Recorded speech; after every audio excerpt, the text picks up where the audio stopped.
नमस्कार दोस्तों, मैं आकाश सिंह JTC IAS के ऑनलाइन प्लेटफॉर्म पर आप सभी का स्वागत करता हूं। दोस्तों, हम पॉलिटी की क्लास को लेकर एक बार फिर आपके सामने उपस्थित हुए हैं।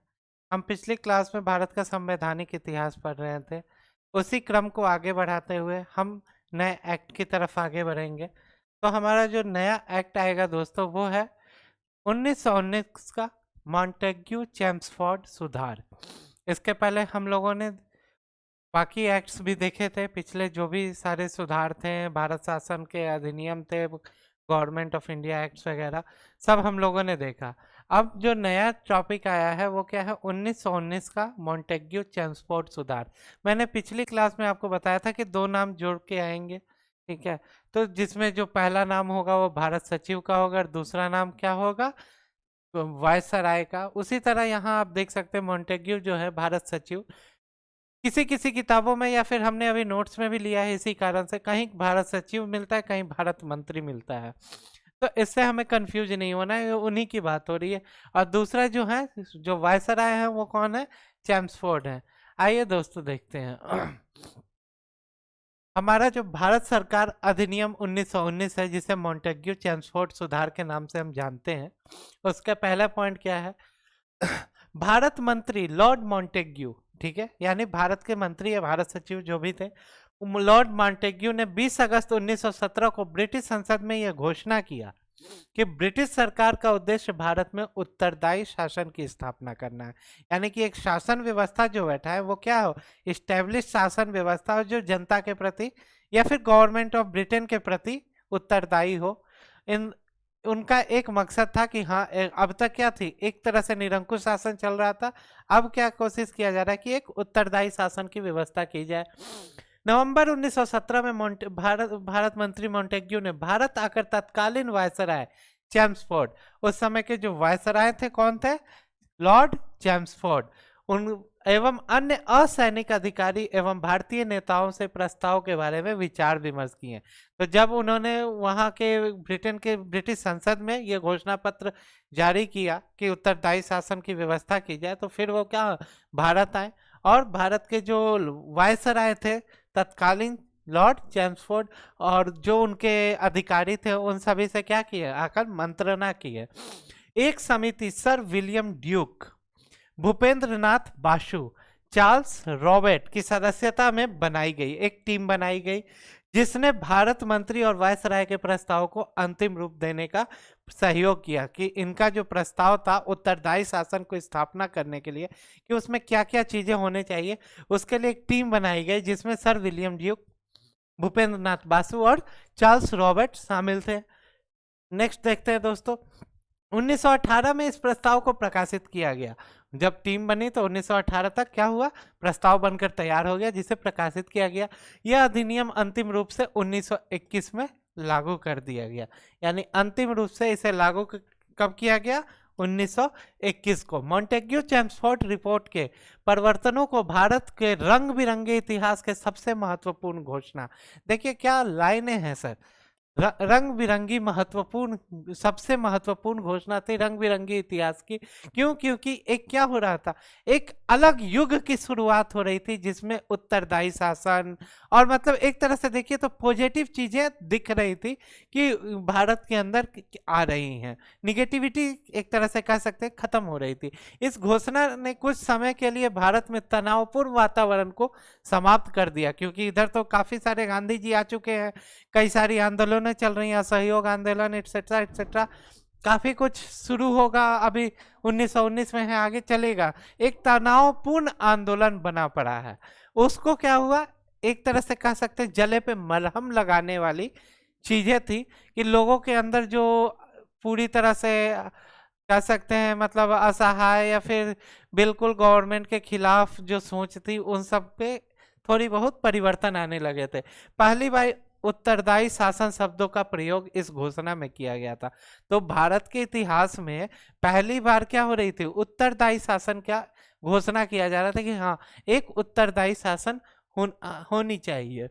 आगे देखते हैं, इस जो अधिनियम थी उसकी कुछ प्रमुख विशेषताएं हैं उनको देखते हैं। जैसे कि 1919 के इस अधिनियम की क्या विशेषता थी? प्रांतों के हस्तांतरित विषयों पर भारत सचिव का नियंत्रण कम हो गया, जबकि केंद्रीय नियंत्रण बना रहा। अब भारत सचिव, जाहिर सी बात है आपने देखा होगा, कहाँ से डील कर रहे हैं? ब्रिटिश संसद से। वहां पे उन्होंने लाया तो मतलब एक दूर की चीज थी, उसको क्या किया गया? केंद्रीयकरण कर दिया गया। यानी कि जो सरकार चल रही है भारत के अंदर, उनकी उनके ऊपर क्या किया गया? उनके अंडर में डाल दिया गया। भारत सचिव से थोड़ा सा उनकी शक्ति से वंचित किया गया। भारतीय कार्य की देखभाल के लिए एक नया अधिकारी, भारतीय उच्चायुक्त, हायर कमिश्नर जो होता है, उसे नियुक्त किया गया, क्योंकि वह भारत के जो भी कार्य हैं उनकी देखभाल कर सके। इसे भारतीय राजकोष से वेतन देने की व्यवस्था की गई। अब जाहिर सी बात है, भारत के लिए एक अधिकारी नियुक्त किया गया तो उनकी पेमेंट कहाँ से होगी? तो भारत के राजकोष से ही व्यवस्था की गई कि उनको पेमेंट किया जाए। और गवर्नर जनरल या वायसराय जो भी थे, उनकी कार्यकारिणी में जो 8 सदस्य थे, उसमें से 3 भारतीय नियुक्त कर दिए गए। उन 8 सदस्यों की जो टीम थी वायसराय की, उसमें से अब 3 कौन है? केवल और केवल 3 उसमें भारतीयों को जगह दिया गया। और उन्हें देखिए, काफी महत्वपूर्ण जो विभाग होते हैं, मंत्रालय होते हैं, वो सौंपे गए विभाग, जैसे कि विधि, श्रम, शिक्षा, स्वास्थ्य व उद्योग विभाग। ये सब क्या हुआ? जो 3 भारतीयों को लाए गए थे उन्हें सौंप दिया गया। विषयों को पहली बार केंद्रीय और प्रांतीय भागों में बांटा गया। अब देखिए, अब जब हम कॉन्स्टिट्यूशन पढ़ेंगे तो डीप से पढ़ेंगे। हमारे कॉन्स्टिट्यूशन में भी ये व्यवस्था की गई है। 3 विषय बांटे गए हैं, केंद्र सूची, राज्य सूची और समवर्ती सूची। केंद्र सूची में केंद्र कानून बनाएगा, राज्य सूची में राज्य, और समवर्ती सूची में दोनों। तो उसी तरह से क्या है, विषय की पहली बार केंद्रीय और प्रांतीय भागों में बांट दिया गया। यानी प्रांत के लिए अलग विषय बांट दिए गए और केंद्र के लिए अलग, जिसपे दोनों अलग अलग कानून बनाएंगे। राष्ट्रीय महत्व को विषय को केंद्रीय सूची में डाला गया। आज भी यही होता है।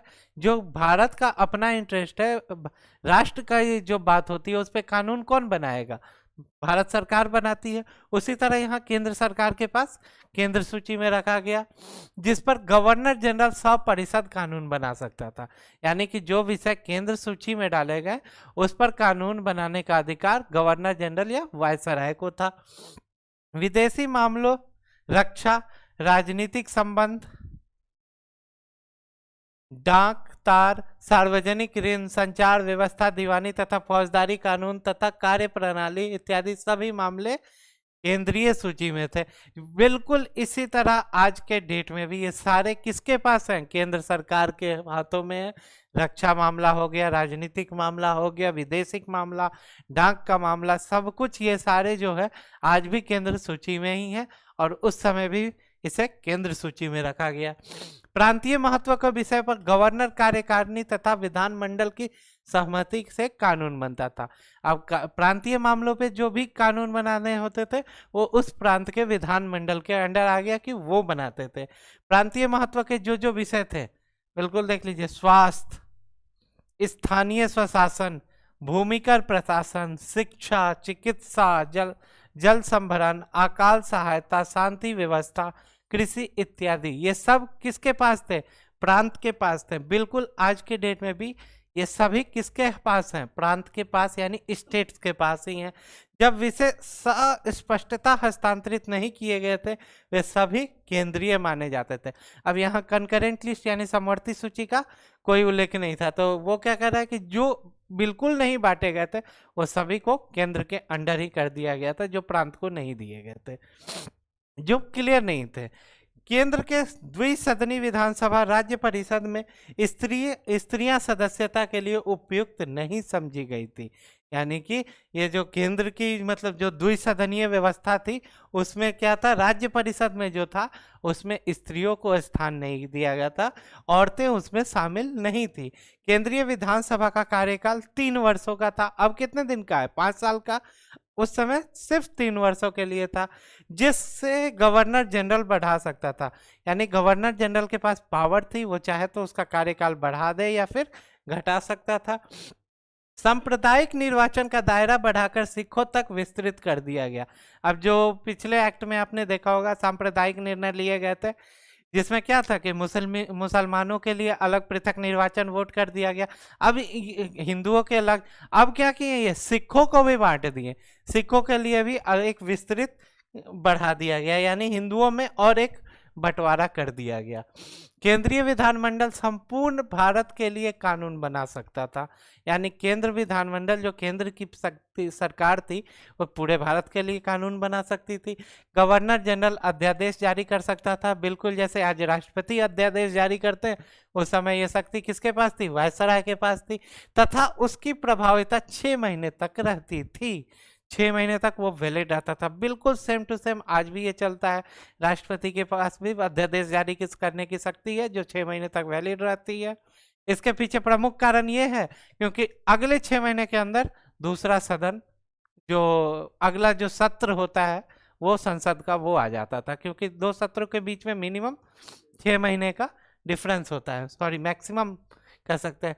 बजट पर बहस हो सकती थी पर मतदान का अधिकार नहीं दिया गया। बजट पे बहस कर सकते थे लेकिन मतदान नहीं कर सकते थे। हमेशा बजट अभी भी अंग्रेजों के पास ही है। प्रांतों में वैध शासन लागू किया गया। प्रांतीय विषयों को 2 भागों में बांट दिया गया, आरक्षित तथा हस्तांतरित, यानी ट्रांसफरेबल और रिजर्वेशन कर दिया गया सब्जेक्ट्स पे। आरक्षित विषयों का प्रशासन उन मंत्रियों की सहायता से गवर्नर करता था जो विधानमंडल से निर्वाचित सदस्य थे, परंतु उनकी पद स्थापना और हटाने की गवर्नर की इच्छा पर ही सब कुछ निर्भर था। तो जो भी कानून बनाने थे प्रांतीय विधानमंडल बना सकते थे, लेकिन गवर्नर जनरल की इच्छा से। हस्तांतरित और आरक्षित विषयों का विभाजन भी दोषपूर्ण था, क्योंकि इसमें भी बड़े सारे डिमेरिट्स छिपे हुए थे, चेंजेस थे। जैसे कि उदाहरण अर्थात सिंचाई तो आरक्षित विषय था और कृषि हस्तांतरित, यानी कि सिंचाई को क्या किए, रिजर्व कर दिए, और कृषि को ट्रांसफरेबल बना दिए। परंतु स्पष्ट है कि दोनों एक दूसरे से अविभेद्य है। जाहिर सी बात है कृषि बिना सिंचाई के हो ही नहीं सकती, तो एक को ट्रांसफरेबल कर देते हो, एक को रिजर्व कर देते हो, ये तो बिल्कुल गलत था ना। इसी प्रकार उद्योग हस्तांतरित था, जबकि जल शक्ति, कल कारखाने आदि आरक्षित विषय से। उद्योग को आप ट्रांसफरेबल बना दिए और बाकी सबको रिजर्व कर दिए, जिन्हें एक दूसरे से पृथक करना टोटल अव्यवहारहीन था। ठीक है।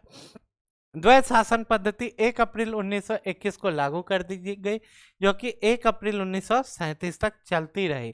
लेकिन द्वैध शासन पद्धति तो लागू तो कर दी गई, लेकिन बंगाल में 1924 से 27 तक और मध्य प्रांत में 1924 से 26 तक ही यह कार्य कर सकी, बाकी ये निष्फल रही। इस अधिनियम का महत्वपूर्ण दोष क्या था? प्रांतों में द्वैध शासन की स्थापना एवं सांप्रदायिक निर्वाचन पद्धति का विस्तार। आपने हिंदू को पहले मुसलमान से पृथक किया, अब सिखों से पृथक कर दिया। पूरी तरह से यह भारत को तोड़ने की व्यवस्था की गई थी, जो पूर्णतः गलत थी। तो दोस्तों ये थी आपकी जो एक्ट है 1919 का मॉन्टेग्यू चैम्सफोर्ड सुधार, ये हमारा आज समाप्त हुआ।